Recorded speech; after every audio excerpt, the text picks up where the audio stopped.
மானம் குறையும் இன்னு மாசு படியும் இன்னு வீணா கதை முடிஞ்சு போச்சு.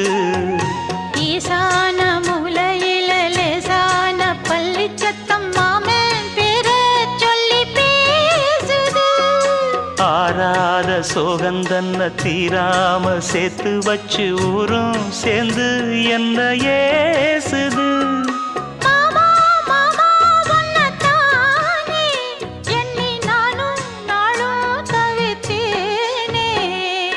கூண்டுக்குள்ள என்ன வச்சு கூடி நின்ன ஊற விட்டு கூண்டுக்குள்ள போனதென்ன கோலக்கிளியே.